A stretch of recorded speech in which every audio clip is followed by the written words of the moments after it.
ہمارے ذہنوں میں جو معیارات بیٹھے ہوئے ہیں وہ کیا ہے؟ کامیابی پیسے سے ہے، کامیابی جائیداد سے ہے، کامیابی کاروبار سے ہے، کامیابی شہرت سے ہے، کامیابی اقتدار سے ہے۔ یہ معیارات ہیں۔ جو جتنا دولت مند اتنا کامیاب، جو جتنا مشہور اتنا کامیاب، جو جتنا پاپولر اتنا کامیاب، جو حکومت پر پہنچ گیا کامیاب، جس نے بڑا کاروبار جما لیا کامیاب، جس نے بہت جائیداد بنا لی کامیاب۔ یہی ہے اصل میں ساری بس کی گانٹھ۔ جو تصور کامیابی کا ہوگا اسی کے مطابق آپ کی بھاگ دوڑ ہوگی، اسی کے لیے جد و جہد ہوگی، اسی کے لیے توانائیاں صرف ہوں گی، اسی کے لیے دن رات کی مشقت ہوگی۔ یہ ہے اصل شے جس کی یہاں نفی ہو رہی ہے۔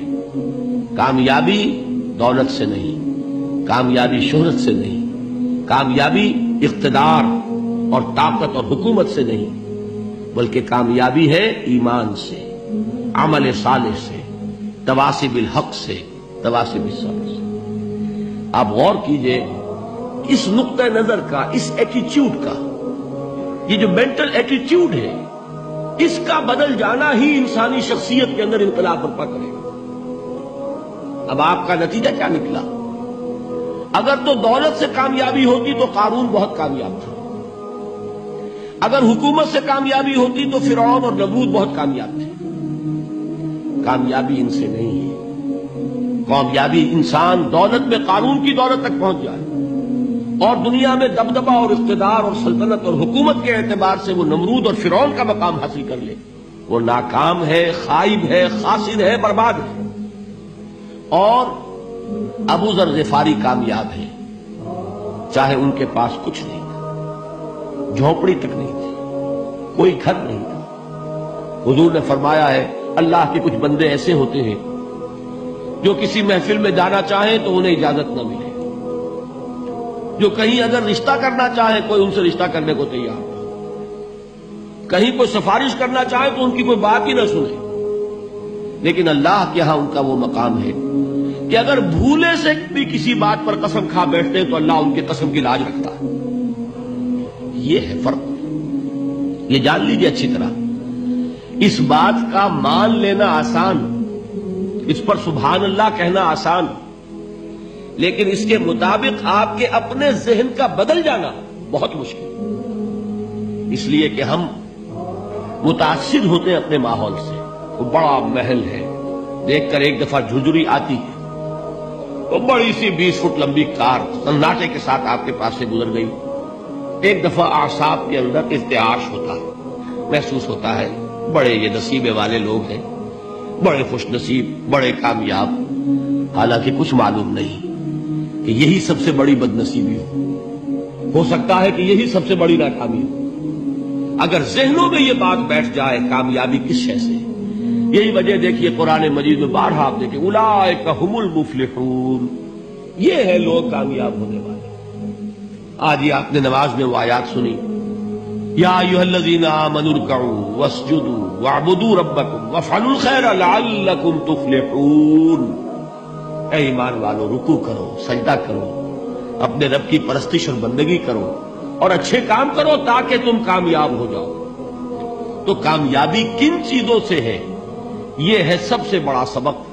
یہ ہمارے دل میں اگر بات بیٹھ جائے، ٹھک جائے، تو زندگی بدل جائے گی، صبح و شام بدل جائیں گے، نقشے بدل جائیں گے، بھاگ دوڑ کا رنگ بدل جائے گا، ویلیو سٹرکچر بدل جائے گا۔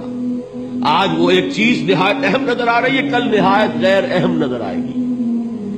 جیسے کہ حضور کی حدیث ہے مالی ولی الدنیا، مجھے تمہاری اس دنیا سے کیا سروکار ہے، انما مثلی کراکب استظل تحت شجرۃ ثم راح فترکھا، میری مثال تو اس سوار کی سی ہے جو تھوڑی دیر کے لیے ایک درخت کے سائے میں ٹھہرتا ہے سستانے کے لیے، پھر وہ اپنا راستہ لیتا ہے، اسے اس درخت سے مستقل تعلق اس کا نہیں ہے، وہ اس کا گھر نہیں، وہ اس کی منزل نہیں۔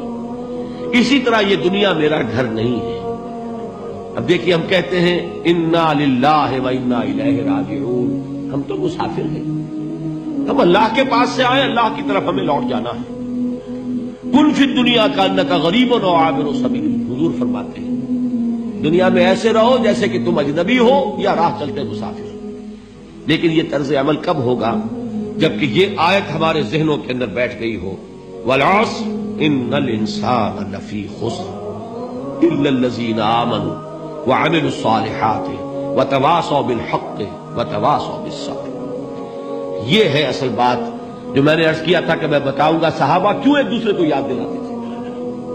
اس لیے کہ دیکھیے جیسے برف باری اگر ہو رہی ہو، آپ باہر نکلیں گے تو برف آپ کے کپڑوں پر جم جاتی ہے نا، تو آپ جھٹکتے ہیں کپڑوں کو تاکہ برف ہٹ جائے۔ ہمارے ایمان پر اس دنیا میں رہتے ہوئے جب ہم متاثر ہوتے ہیں ماحول سے تو گردہ آ جاتا ہے، برف پڑ جاتی ہے، اس کو جھٹکتے رہنے کی ضرورت ہے، اور وہ جھٹکنے کی بہترین اور مؤثر ترین شکل یہی ہے کہ یاد رکھو کامیابی ان چیزوں سے نہیں ہے۔ چمک دمک جو ہے دنیا کی، یہ ساری چمک دمک جو تمہیں رجھا رہی ہے، جو تمہیں اپنے اندر گم کیے ہوئے، یہ لفظ گم پر اقبال کا وہ شعر یاد آ گیا کہ کافر کی یہ پہچان کے آفاق میں گم ہے، اور مومن کی یہ پہچان کے گم اس میں ہے آفاق۔ تم گم نہ ہو کر رہ جاؤ، اس میں مبہوت نہ ہو کر رہ جاؤ، مرعوب نہ ہو کر رہ جاؤ، دنیا ہی کی محبت تمہارے اوپر ڈیرے نہ ڈال دے، تمہارے دلوں کے اوپر مسلط نہ ہو جائے۔ لہذا تازہ کرتے رہا کرو، والعصر ان الانسان لفی خسر الا الذین آمنوا وعملوا الصالحات وتواصوا بالحق وتواصوا بالصبر۔ پھر یاد کر لو، پھر تازہ کر لو اپنے اس یقین کو کہ کامیابی دولت سے نہیں، کامیابی ثروت سے نہیں، کامیابی اقتدار سے نہیں، کامیابی شہرت سے نہیں، کامیابی جائیداد سے نہیں، کامیابی ہے ایمان سے، کامیابی ہے عمل صالح سے، کامیابی ہے تواصی بالحق سے، کامیابی ہے تواصی بالصبر سے۔ یہ چار چیزیں ہیں کہ جو کامیابی کے لوازم